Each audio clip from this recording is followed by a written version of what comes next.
Right now, you are probably sitting alone in a private, walled bedroom. You believe that this quiet, isolated space is essential for your mental health. You close your heavy wooden door to block out the noisy world outside. You assume that locking yourself away in the dark is natural human behavior. We measure our wealth by the number of private walls we can afford. We build massive houses with separate rooms for every single family member. We believe that this modern privacy is a great achievement of civilization. We believe that physical isolation is a sign of personal comfort and safety. We spend money to construct higher fences around our suburban gardens. We wear noise-canceling headphones to block out other human voices in public. This creates a state of sensory isolation that is biologically bizarre. Our brains interpret this silence as sign of social exclusion danger. It triggers ancient panic mechanisms in our nervous systems daily. We feel a constant, subtle anxiety that we cannot explain logically. This is the hidden price of our modern walled cages. We have gained quiet rooms, but lost our tribal safety anchor. But this hyper-isolated way of living is a major evolutionary mismatch. For 99% of our history, humans lived without any private walls. Our ancestors spent their entire lives in close, constant contact with others. Every sound, breath, and movement was shared with the entire tribal community. They did not have locked doors, private bedrooms, or secret individual spaces. They lived in a world of complete, raw visibility and shared experience. Yet, they did not suffer from our modern epidemic of chronic loneliness. They had a deep sense of security that we are struggling to find. If you want to understand this mystery, we must look closer. Here, we find the real cost of our modern locked doors. To solve this mystery, we must travel to the Sea of Galilee. The year was 1989 in northern Israel.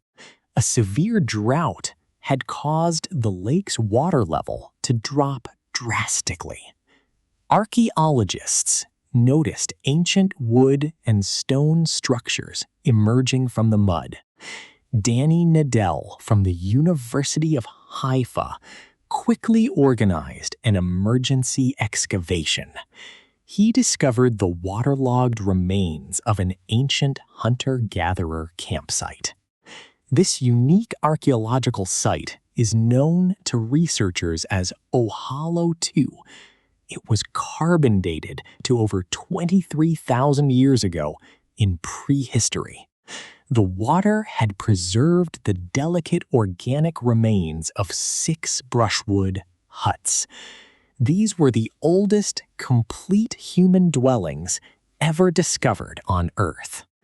Nadel analyzed the shape, size, and internal layout of these ancient structures. He found that each hut was built from thick willow and oak branches. They were small, oval-shaped dwellings with a single central entrance door. But the most significant finding was the complete lack of internal walls. There were no partitions, curtains, or separate rooms inside the huts. The entire family unit lived, ate, and slept in one open space. Nadel mapped the distribution of stone tools and charred seeds inside. He found distinct activity areas for flint knapping and food preparation. But these functional zones were completely open to everyone's view. A person making tools was sitting right next to someone sleeping. Everyone could see, hear, and smell everything that happened inside. This lack of physical privacy was not a temporary emergency setup. It was the standard architectural design of human homes for millennia. The brushwood huts of Ohalo II were built for communal living. They were designed to keep the small tribe connected at all times. Dani Nadel's team spent years digging through the wet mud deposits. They found over 90,000 charred plant seeds in the camp. This showed they had an incredibly diverse diet of wild grains. They ate wild barley, wheat, berries, and small fish from lake. The huts were occupied during all seasons of the year. This was a permanent home, not a temporary hunting camp shelter. The people lived together in these huts for many generations. They shared the same fireplace, tools, and daily stories inside. The lack of privacy was a deliberate choice for group unity. It prevented the accumulation of secrets that could divide the tribe. In this open setting, sharing was the only logical social strategy. But how did this constant visibility affect their social relationships? The answer lies in the unique evolution of the human social brain. Robin Dunbar is a famous evolutionary psychologist at Oxford University. He studied the relationship between brain size and social group size. He realized that primates use physical grooming to maintain their social alliances. They spend hours pick-cleaning each other's fur to build mutual trust. Primates with larger neocortices live in larger social group sizes. Physical grooming takes up to 20% of their daily time. This limits the size of their groups to about 50 individuals. Humans would need to spend 40% of time grooming others. This was physically impossible while also searching for food daily. Language allowed us to groom multiple allies at the same time. We could whisper jokes while cleaning animal hides by fire. We could tell stories while walking to find fresh water pools. Gossip became the social glue that held the tribe together. It allowed us to monitor reputations and detect cheaters easily. It replaced physical grooming, allowing our groups to expand safely. But as human brains grew larger, our ancestral groups expanded rapidly. We began living in tribes of around 150 individuals. This group size is known to scientists today as Dunbar's number. It is the maximum number of stable relationships our brains can maintain. But humans could not spend all day grooming 150 people. We did not have enough time to build trust through physical contact. So, we evolved language and gossip as a form of vocal grooming. We could talk to multiple people at once while working or resting. But this vocal grooming required constant, close social proximity to work. The lack of physical walls made gossip an incredibly powerful tool. Everyone in the camp knew exactly what everyone else was doing. If someone was lazy, selfish, or aggressive, everyone heard about it. This constant social visibility acted as a natural check on bad behavior.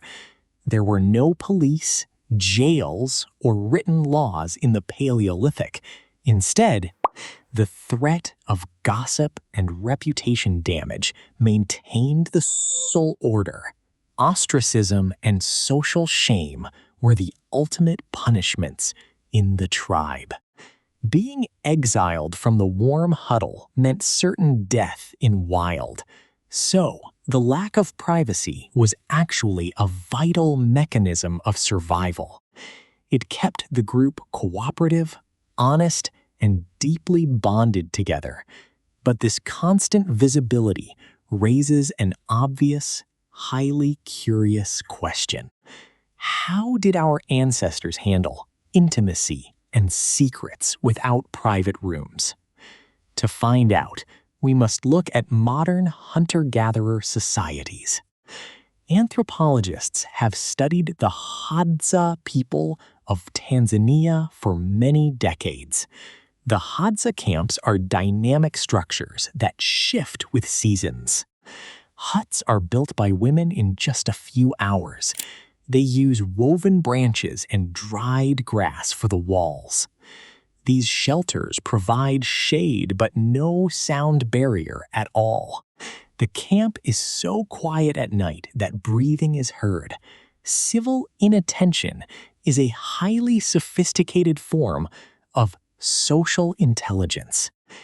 It requires individuals to regulate their attention and gaze deliberately. They look away when someone is changing clothes or crying. They talk loudly to cover up noises of intimacy nearby. This shows how etiquette and respect replace physical drywall boxes. It is a beautiful dance of boundaries in a wall-free world. If a couple wants complete physical privacy, they leave the camp. They slip away into the surrounding bush under the dark night. They use the vastness of nature as their private room instead. Secrets are also managed through highly structured, quiet, private talk. A person will walk away from camp with one trusted friend. They will whisper their concerns while pretending to gather wild plants.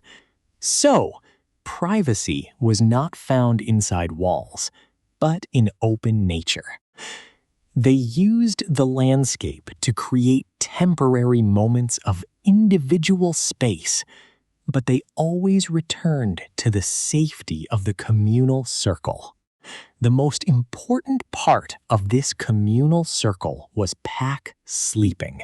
For millennia, humans slept huddled together in a single tight heap.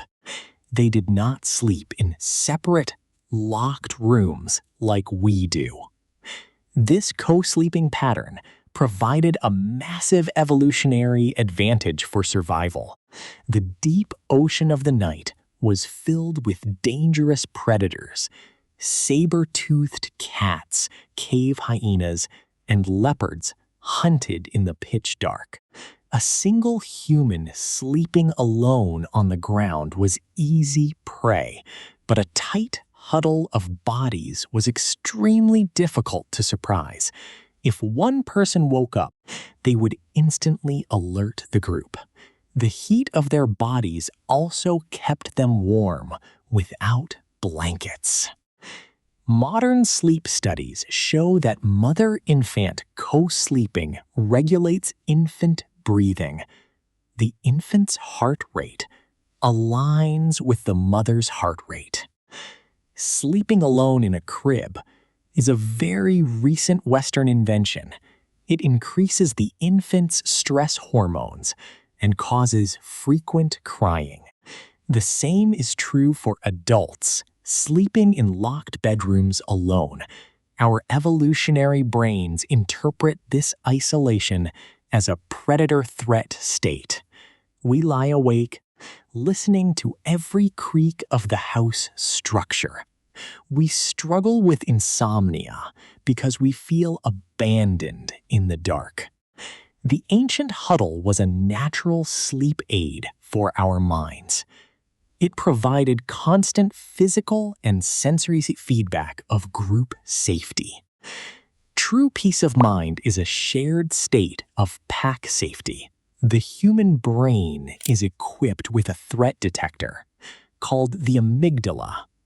When you sleep alone in a dark, quiet room, the amygdala is active.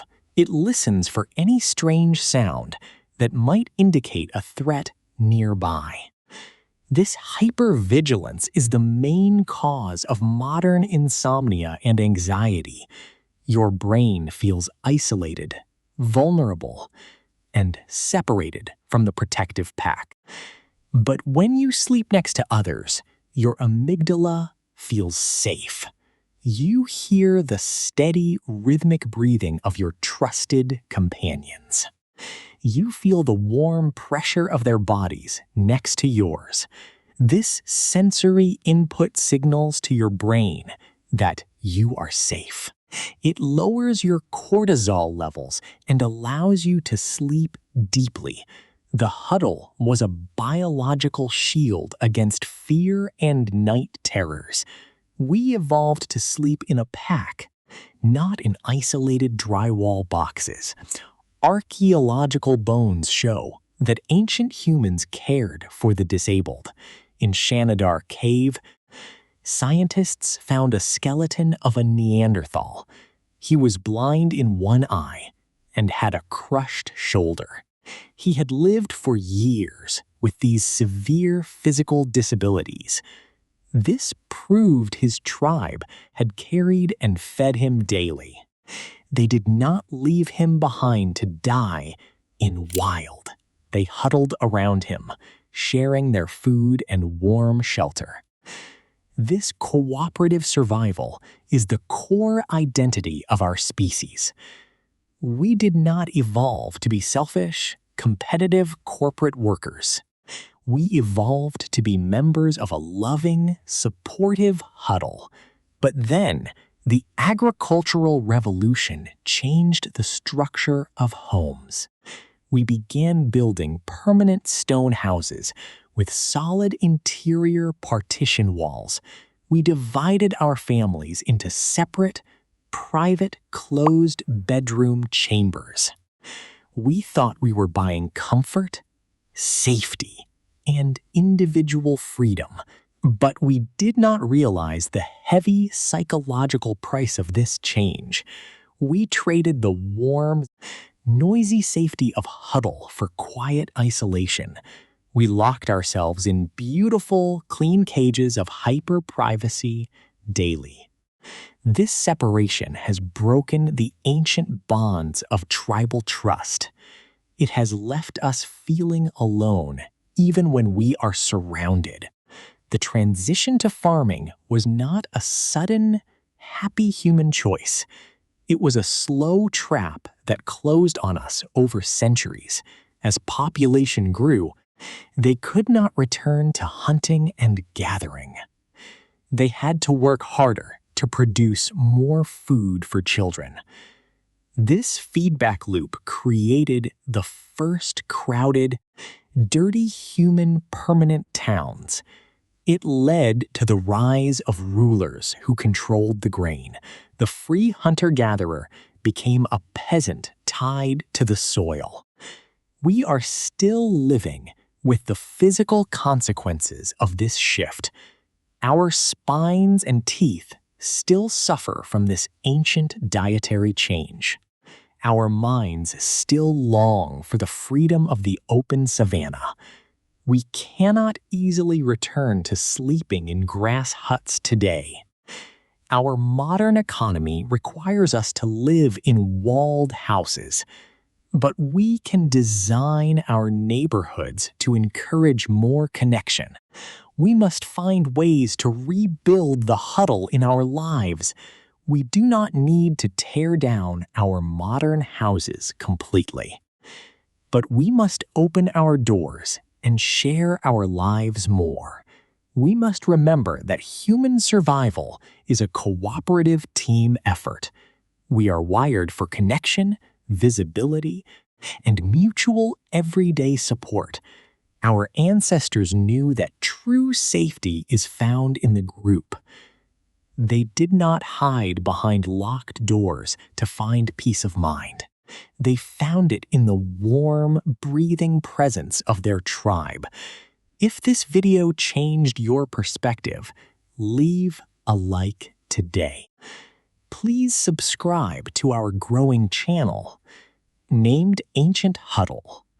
It helps us share these stories of human evolution with you.